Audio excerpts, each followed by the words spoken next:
Hey guys, how you doing, Tekking? Stay right where you're at, Jinbei. I brought the duct tape this time. He falls down. You know what? Actually, you know what? I'm not even chancing it. Okay. Okay, we're good. If they fall down after this, then that seriously is an omen of ill tidings for both Robin and Jinbei, okay? Alright, so this will be One Piece Chapter 985 review, titled The New Onigashima Project.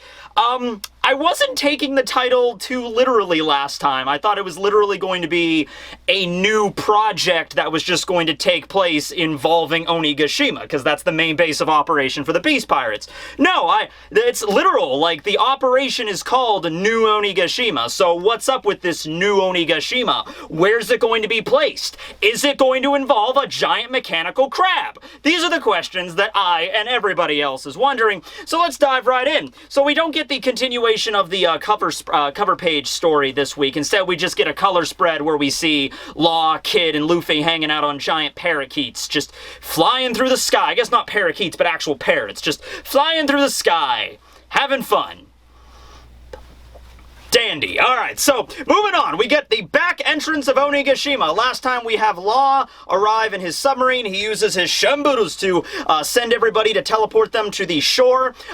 Quick correction, I did not think Law actually went with them last time. He actually did. So I'm guessing Beppo and Sachi and Penguin, they're still in the submarine, and Jean Bart and everybody, they're still in the sub. Maybe they're going to circle around and access, maybe join up with the other samurai crew, like with Denjiro at some point. I'm not really sure. But Law is on the island. However, we don't really see him now. Remember that when they landed, there were two entrances. There was one on top of a staircase, and there was another one off to the side, and they both had those torii gates, those, you know, traditional Japanese shrine entranceways. And Law was like, you know, I bet my poofy hat that Kaido's probably at the top of the higher staircase. It leads right to Kaido's throne room or whatever.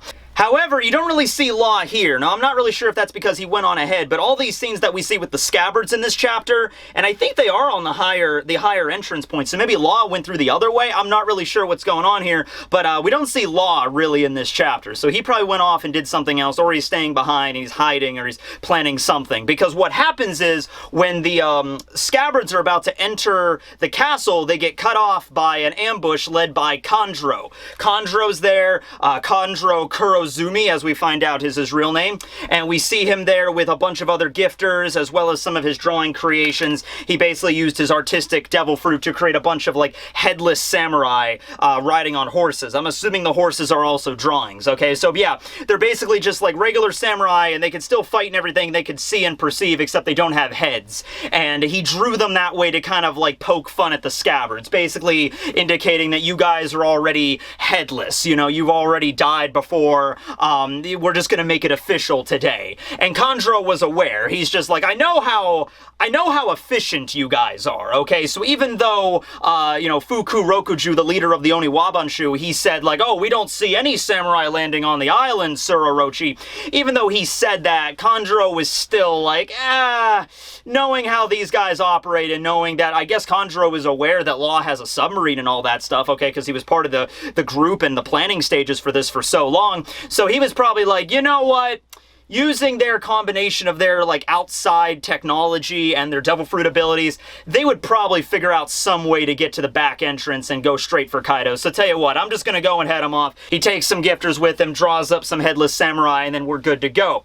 And so this is, like, the first real time. They've had time to calm down now, because when Kanjuro first revealed his nature, it was pretty much just like, actually, I'm evil! What? And everyone, like, Kinemon got really upset by this. All of them, some of them were crying. But eventually, you know, they have to kind of, like, they were kind of in the middle of the massive attack with the fleets of ships and everything, and Kanjuro, like, grabbed Momonosuke and got out of there on the giant swan, or the crane. So they didn't really have time to really sit down and really contemplate this whole mess, but they've been kind of, like, pumping themselves up in the submarine, you know, traveling to the back end, and they knew they were going to run into Kanjuro eventually. You know, they probably didn't figure they're going to run into him this quickly, but they knew we're going to run into him again. And so they're probably just sitting there in the submarine just like, yeah, we're gonna run into him again, that bastard. Yeah, I know we're gonna run into him, man. We gotta be ready. We gotta be ready this time, you know? So they're ready to go. Kanjuro meets Izo for the first time in, like, forever, because once again, Izo left even long before the time jump occurred. Izo was off the island, so Kanjuro's like, Izo, you've returned. And Izo's like, oh yeah, nice artful depictions of samurai you have going on here, Kanjuro. Yeah. And so they have a little bit of a reunion there. But honestly, the reunion comes more from Kiku, if anybody. Like, Kiku and Kanjuro have more of a moment than any of the other scabbards. And obviously, Kinemon is not with this particular group, but I think if Kinemon was there, he would also have some choice words to say to Kanjuro. So, something interesting, we actually kind of get a new light on Kanjuro's personality. Now, obviously, Kanjuro revealed to be a Kurozumi. There's probably a lot of stuff about Kanjuro that we're not entirely aware of. But he mentions what happened with the scuffle with Momonosuke, how Momonosuke ended up all beaten up and on the execution platform. So remember when Kanjuro beat down one of those random guards, because they didn't know he was on their side, Momo picked up that dagger. And we were wondering, oh, what is he going to do with the dagger? Is he going to try to attack Kanjuro, or is he going to try to cut his ropes and get out of there? Well, it was actually both. He cuts the ropes, he manages to squeak away from Kanjuro, to use a term. He manages to squeak away from Kanjuro. Kanjuro notices him, though, and of course Kanjuro has haki, and he's much more skilled at a warrior, so, you know, Momo, being an 8-year-old kid, is not going to be able to run away very fast, and so he goes after him. Momo takes out a knife, and he does manage to actually stab Kanjuro in the hand, and we see it, but it's just like a little band-aid, you know? It's just like, oh, I got a paper cut, you know? It just like, put a band-aid on it, whatever, okay? So Kanjuro's not injured by it, but it did kind of trigger another aspect of his personality, alluding that he has a lot more of a darker kind of persona than we were originally led to believe. Up until this point, you know, Kanjuro's been kind of a lighthearted, kind of a goofy character. Then he revealed himself as a Kurozumi, and he all of a sudden is just like, I am actually the duplicitous actor. But now it seems like his true personality, when he gets pissed off, when he gets injured, or when someone just does something to annoy him, he goes into like a bloodthirsty frenzy, you know, where freaking Momonosuke cuts his ropes, runs away, and then Kanjuro's like, oh, come on, you stupid little, and then Momo's like, ah, and then stabs him in the arm, and it's just like, or the hand, and he's just like, oh, you little son of a, boo, boo, boo, you know, and Kanjuro just unleashes hell, and that's how Momo ended up getting beaten, and he mentions like, oh, I beat that little brat really damn hard, and yet he was still able to come out of it alive, so that must be because of Odin's blood inside of him, you know, because the way that Kanjuro seems to kind of imply here, if this was like a normal kid, Momo would be dead, the way that, like, how bad he got beaten by Kanjuro in that moment.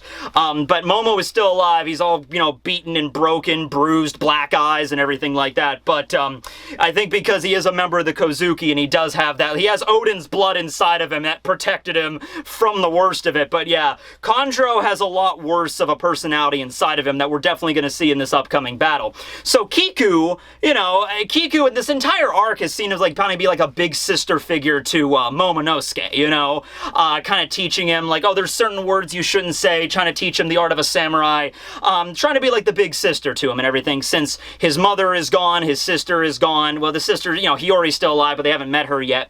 So that was Kiku Nojo's rule here, and she is absolutely distraught by Kanjuro's, you know, depiction of, like, you know, him describing what happened with Momo, and now he's about to be executed by Orochi, so Kiku just starts crying.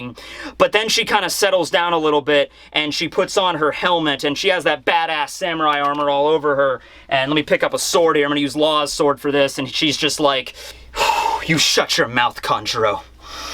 The wounds that this katana leaves will be present even in the afterlife, just like the lingering snow.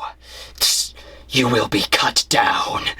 So Kiku goes into full-on battle mode. She has a moment where, you know, she cries at Momonosuke's plight, but then she flips the switch, puts on the helmet, takes out her blade. We still don't know the name of her sword. We get the title card, Kiku Nojo of the Lingering Snow. And then she just boom, dives right into Kanjuro. And Kanjuro takes up his brush katana, which we still haven't gotten confirmation. That thing so far that we know of is still just a brush, right? I think he could take off the scabbard, and the scabbard part is the actual brush. I think there is a real blade underneath that, but he doesn't use it yet. He clashes with Kiku's blade with his brush, and boom, big impact comes off of it. Nothing extravagant. It's not like the black lightning that we got to see from Conqueror's Hockeys or Armament Hockey that we saw. It's more of just like regular, like an impact. You know, like they just swung their swords and brushed so freaking hard. It just, boom! BAM! Like a shockwave. So, yeah, Kiku's going for Kanjuro the full way. Like I said, I think she's the best option for this. Like I said, if Kinemon was there, maybe Kinemon should have gotten a hit out on him. But Kiku, I think, works great. Now, we're finally going to get to see what she can really do. And so the fight is pretty much on, and the other scabbards are going to go up against the Headless Samurai drawings, as well as the gifters that are present. Some of the gifters even recognize everyone there. There's like, oh yeah, I remember these scabbards. They were there 20 years ago. I watched Odin's execution too. So they're like aware that they're really here. They weren't just like, oh, okay, these guys are scabbards. Right, okay, Mr. Kanjuro. But no, it's like, oh, holy crap, they're actually still alive. I guess time travel is real. Weird, huh? So anyway, we see Nekomamushi and we see Inuarashi. Now, last time, we got to see Nekomamushi attach a... Okay, so I called it a Gatling gun or a minigun. That's clearly not what it is. It's like a double-barreled shotgun that he attached to his, it's basically his prosthetic arm right now, because he got his arm, you know, destroyed or ripped off by Jack, right, during, the battle at Zoan, and Inuarashi lost a leg, okay? But even though it's not really a Catling gun is what I'm gonna call it, because I saw that in the comments, and there were more than one people that were like, you know, we're gonna call it the Catling gun. I'm like, alright, it's technically a double-barrel shotgun, but whatever, I don't care. It's officially, canonically, the Catling gun. Meow! Okay? And Inuarashi, a little bit less cool, but he did attach a sword in lieu of, like, a peg leg, okay? So they're not just going around with, like, you know, their stumps, or, like, walking around on crutches, or using just regular protheses. Protheses. Okay, that's a word I can't pronounce. Interesting enough. But they probably have regular ones that they wear when they're just lounging, but this is war! You gotta bring a Catling gun and a, what would you call the dog sword? A dord? He's got a dord. He's got a dog sword. And Nekomamushi's just like, what's up with your leg, you dog? And he's just like, oh, you know, this is my special two-sword style I use now. It's like... you know, technically, Inuarashi, you could bust out the freaking Santoryu now. A little bit different than Zoro's, and understandably, Zoro has that copyrighted, but, you know, you could bust it out. One sword in each hand, and then one on your leg. You got Inuarashi, Duke Dogstorm Santoryu. The tornado of 1,000 bones, you know, woof woof, you know, that would be pretty cool. So they just start shredding through the gifters and the drawings. They don't really seem to be that much of a problem. You do get to see Kawamatsu there and everybody gearing up to fight. You see Izo take out his pistols. We saw Izo have, you know, a sword during Marineford in like one shot, but it seems like his primary weapon is definitely like the flintlock pistols. So, yeah, Izo's actually kind of really nonchalant with it. He looks kind of like, this is how it looks. Like, it's a small panel, but Izo takes out his flintlock kind of like this. He's just kind of like... You know, he's just kind of like... Time to do this. Like, he knew this day was coming. It's just like... Time to rock and roll. Ashura Doji's ready. Kawamatsu's ready. Nekomamushi's got the Catling gun. Everybody's ready to go. Alright, okay. And so we cut away from that battle. We'll see what happens later. So now we cut back inside the castle where we see Yamato and Luffy hanging out. And they're, once again, they're in the attic, and we find out that is actually positioned right above the Golden Kagura exhibition hall where all the chaos was going earlier. So they're directly above where Kaido is doing the big announcement. And you got Orochi there and everybody, so they're right above that, above the ceiling, okay? So they continue talking a little bit there, and Luffy's like, hey, wait a second, Odin's that guy everyone's been talking about, you can't be Odin. And, you know, he's like, okay, fine, maybe you're more Odin than me. And so I'm not really sure what the whole deal is with Yamato right now, but I'm gonna assume that it's more about, like, the inherited will. I think that's what Oda's definitely trying to go for here. Like, it doesn't matter if it's me or you, whoever, as long as the spirit of Kozuki Odin lives to this day, we'll all be good. Alright, so, but of course Yamato is still Odin. Luffy can be Odin. Everybody can be Odin. As long as you have a heart full of adventure and you could bench press a mountain deity, you are truly Odin. Absolutely. So anyway, Yamato brings up something that, you know, he also brought up to Ace all those years ago. He wants to leave Wano. I think that's pretty much elaborated already, but he's like, I wanted to get out of here. I wanted to go with Ace on his ship when he was here, and so maybe you could take me too. Problem is, these shackles I'm wearing, these handcuffs, these are not things I bought on Etsy to cosplay Odin better, which is what I assumed they were, because Odin died wearing the shackles in the same way. He broke the shackles and he held up the plank of wood with all the scabbards while he was in the boiling oil, right? That was the whole premise. So I assumed that those were just like things that Yamato put on just to like mimic Odin better. Well, no, that's not the case. It turns out that these were actually put on him by Kaido when he was 8 years old to prevent him from leaving the country. They will detonate if Yamato leaves the boundaries of Wano and Onigashima. So I guess basically essentially leaving the area with the water, like descending the waterfall, then they'll explode. So the same basic kind of stuff we're dealing with Udon. You know, well, not the same thing with Udon, because at Udon they had the spike collars, but the same thing at like Sabaody, all right, where we saw like the slaves were the bomb collars, and Kami had it, you know, Rayleigh destroyed them. So Luffy offers to destroy Yamato's cuffs because he's been learning that with Ryuo. You know, I mean, I'm sure Luffy's been training with it a lot the past few weeks, and I'm sure he could do it, but, you know, he only just started learning Ryuo. It's like, okay, one wrong move. And Yamato, the thing is, Yamato brings up, he's like, listen, I don't even know if these things actually work. You know, my dad might have put them on me just to scare me into not leaving. Like, if you leave, your hands will detonate. But they might just be regular shackles for as far as Yamato is concerned. But also, Yamato brings up, knowing my dad, this is definitely something that could happen, right? You know, so that I don't put it above him to actually attach explosives to his son. So, in this particular instance, I'm going to assume they are actually bomb cuffs. Maybe we'll find out they're not, though. Maybe Luffy will remove them and it will turn out like... Because when Rayleigh removed the one off Kami, Rayleigh basically just tossed it and then it detonated away from her.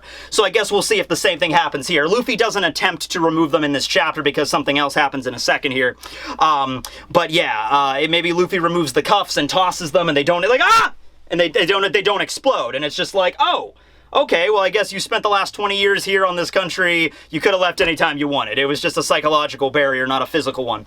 Also, we find out here that Yamato is officially 28 years old, which fits, you know, the age range I was figuring for him, you know, between 25 and 30, late 20s, because he was 8 years old when he had the cuffs put on him, so that's 20 years ago, so here we are now, 28 years old. It was also present during the execution of Odin. You know, once again, maybe go back to those chapters, or maybe we'll see another flashback angle that Oda will show, like Yamato being present, witnessing Odin's execution. But there was a lot of people in the crowd when that happened, so I went back and checked, but I didn't really see much of anything. But who knows, Yamato might have been there, like, way in the corner or something. And obviously could have looked very different than back then when he was 8 rather than 28, right? So let's see, what else? Oh yeah, Yamato also brings up, you know, like, I've tried to fight my dad many times, you know, to get these things off and to earn my freedom, and he just beats me to a pulp every single time. So Luffy's like, you know, I'll beat the crap out of Kaido, and Yamato's like, well, I mean, you could try. What do you think I've been doing for the last 20 years, right? I've been training, I've been getting stronger, I've learned hockey, I got my own kanabo, you know, like Kaido gave this to me for my 16th birthday or whatever. I've been trying my best, but, he's really, at about 17 more reallys here, really strong, all right? So, Yamato, I mean, once again, just laying it in that Luffy is not going to be the one to defeat Kaido one-on-one. It's not going to happen. But, now we got Yamato in the party. Maybe we can get Kid in there. We get Law in there. Yamato, Luffy, maybe Zoro all working together. Now, that would be a fight I'd pay to see, right?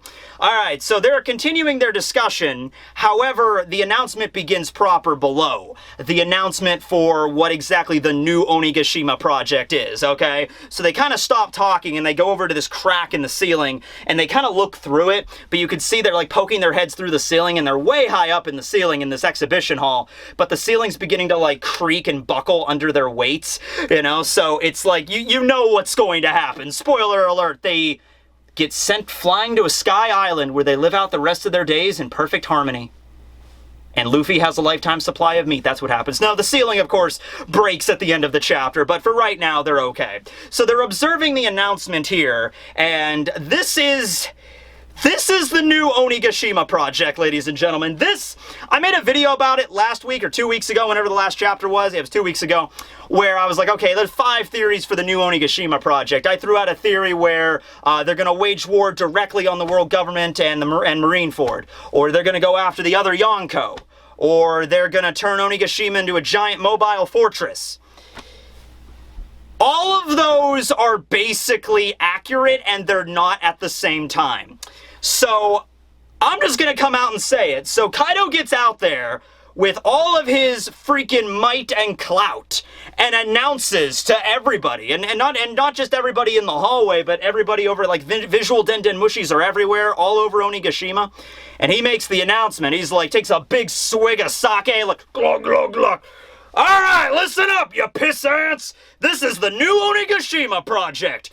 You might have heard about the Marines discontinuing the warlord system, right? That the world government grows arrogant. We have decided to join hands, me and the Big Mom pirates. And today I announce to all of you, we're gonna get the ancient weapons and take the One Piece! Yeah! Glug glug.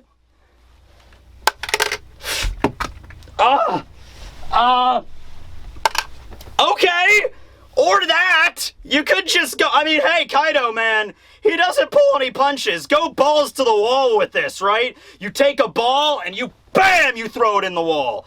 All right, so, yeah, Kaido's not beating around the bush, man. He's not like, okay, guys, we'll take on the Marines. Okay, guys, we're gonna take on Shanks. No, it's like, screw this.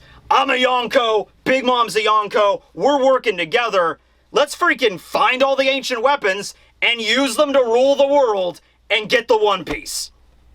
If there was ever an opportunity to do it, it'd be right now. So let's do it. So yeah, I mean, I didn't guess that because I don't know. I just felt like that's sort of like.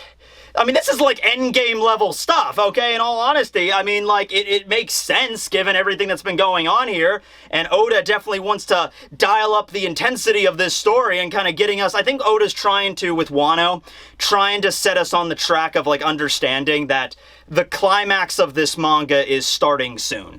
And the climax is going to take years. It's going to take a while to get through. It's not like the climax is going to, like One Piece is ending in next year or whatever, but I think Oda's starting to get us to understand, like, this is happening now. Like, you should start thinking about when the ancient weapons are going to appear, you know, who's going to find the One Piece. Like, these are questions that, you know, next 2-3 years, maybe 4 years, you gotta start asking because they might be answered soon, okay? So with that big announcement, you have not everybody freaking out over the announcement itself, because at that same time, Big Mom, or as I should say, as her title card announces herself, Olin the Oiran.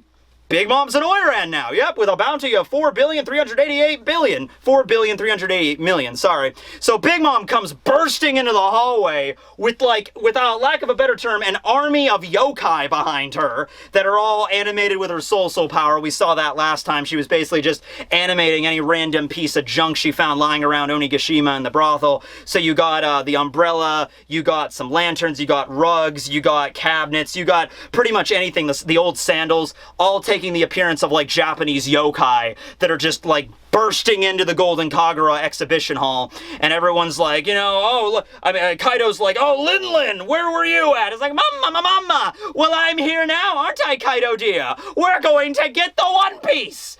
Realizing that, hey, both of them couldn't get it, you know, when they were separated, so they could work together, and they probably have a better chance of getting it. Now, this, of course, would lead to I think the obvious of what happens when they finally do get the One Piece. Let's say if they actually did succeed, they found the One Piece. You know, who gets it, or who gets the majority, or what even is it? You know, that's going to probably cause a schism down the line there. But for right now, it seems like they're basically invincible with how the level of power they have.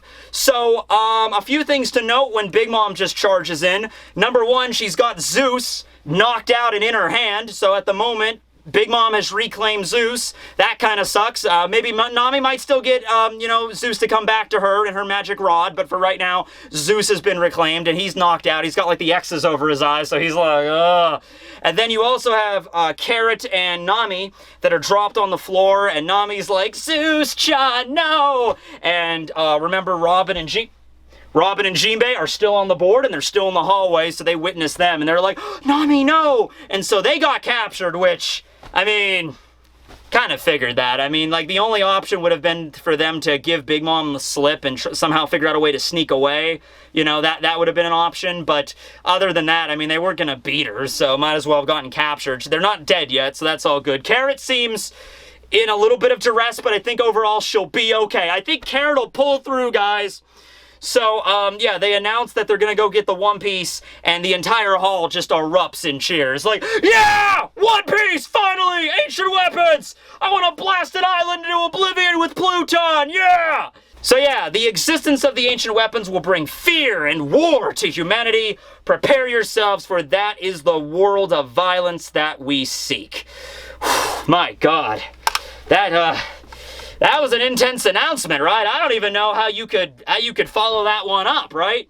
Well, anyway, the announcement's not even done yet. That was only like half of the damn presentation. I could kind of see why Kaido thinks that if Yamato and Big Mom weren't present, this was going to cause some confusion, right? Yeah, we're going to get the ancient weapons and find the One Piece and take over the world. You know, it's probably nice to have Big Mom present when you make that announcement to kind of like reassure everybody when she just barges in with an army of yokai. Yeah, I think we got this, right?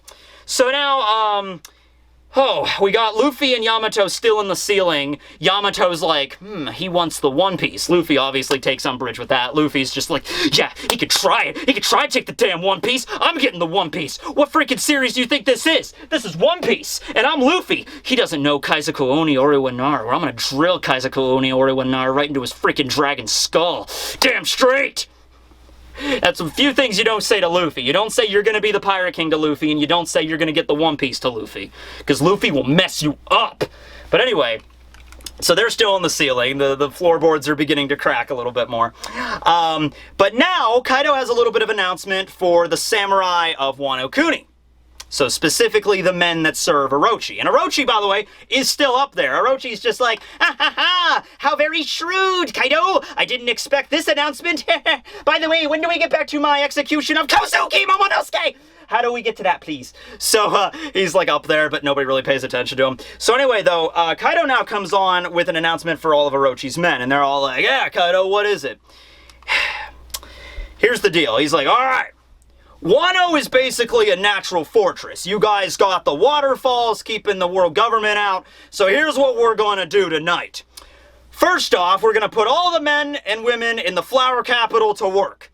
And then we're going to double production. We're going to get way more factories up in the island. And we're going to get everything, you know, basically turn it into a lawless zone. We're going to turn it into a lawless zone pirate paradise. The whole damn shebang. Everything. And tonight, we will move Onigashima to the flower capital, and I declare the land of Wano Kuni to be named New Onigashima. So there you go. That's like the literal definition of the New Onigashima project, is turning the country of Wano into New Onigashima, all right? So, yeah, that's the announcement. As you can imagine, Orochi takes a little bit of, I keep saying umbrage, which just makes me keep thinking of, Dolores Umbridge from Harry Potter, but whatever, we're gonna keep going with this. You know, he takes a little bit of umbrage there. He's just, well, you know, Orochi and Umbridge, yeah, they probably get along. Probably, yeah.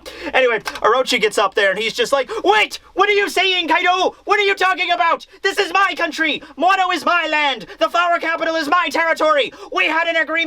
You can build your factories anywhere you want, but the flower capital is my space. For I am Lord Orochi. I am the flower capital champion. I am the Wano god. And if you want it from me, you can pry off my cold, dead, unbeating, unyielding form.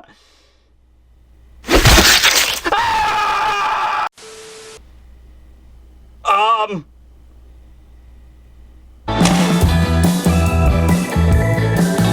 Come on, Bear, let's dance. Someone had to do it! Just turned out to be Kaido!